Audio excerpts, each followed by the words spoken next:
নেশামুক্ত ভারত অভিযানকে সামনে রেখে গন্ডাছড়া মহকুমা পুলিশ প্রশাসনের উদ্যোগে শুক্রবার এক দিবসীয় ব্যাডমিন্টন টুর্নামেন্ট অনুষ্ঠিত হয়। এদিন গন্ডাছড়া এসডিপিও অফিস মাঠে এক সংক্ষিপ্ত অনুষ্ঠানের মাধ্যমে টুর্নামেন্টের শুভ সূচনা করেন ধলাই জেলার পুলিশ সুপার অভিনাশ রঞ্জন রায়।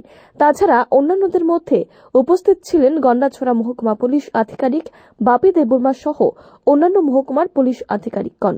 নকআউট টুর্নামেন্টে মোট 8টি দল যথাক্রমে ধলাই জেলা SP office, Jawaharnagar police line, Gandacherra police sub division, Ambassa police sub division, Kamalpur police sub division, Manu police sub division, Longtharai valley police sub division সহ খোয়াই জেলার একটি পুলিশ টিম টুর্নামেন্টে অংশগ্রহণ করে।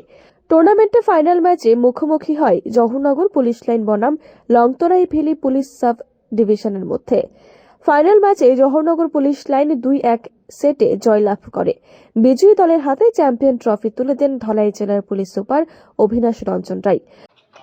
আজকে অ্যাজ পার্ট অফ নাসা মুক্ত ভারত আমরা ধলাই ডিস্ট্রিক্ট পুলিশ তরফ থেকে আমাদের এসডিপিও গন্ডাছড়া অফিস প্রাঙ্গণে এক দিবসীয় আমরা একটা ব্যাডমিন্টন খেলার আয়োজন করেছি। এই ব্যাডমিন্টন খেলাতে আমাদের ডিস্ট্রিক্ট হেডকোয়ার্টার থেকে এসপি অফিসের টিম এবং পুলিশ লাইনের টিম, 5 পুলিশ সাব ডিভিশন যথাক্রমে আমবাসা, মনু, লংতরাই ভ্যালি, কমলপুর এবং গন্ডাছড়া। এছাড়াও আমাদের টিমে আছে খোয়াই ডিস্ট্রিক্ট থেকে একটা টিম, তারাও এখন খেলা করছে। এবং এই খেলার শেষে আমাদের ধলাই জেলার ডিএম সাহেব এবং এসপি সাহেব আসবেন। তো খেলা এখনো চলছে, তো আশা করি সবাই আনন্দ উপভোগ করবেন। টুর্নামেন্টকে ঘিরে পুলিশ কর্মীদের পাশাপাশি এলাকার ক্রীড়াপ্রেমী লোকেদের মধ্যে দারুণ সাড়া পড়ে।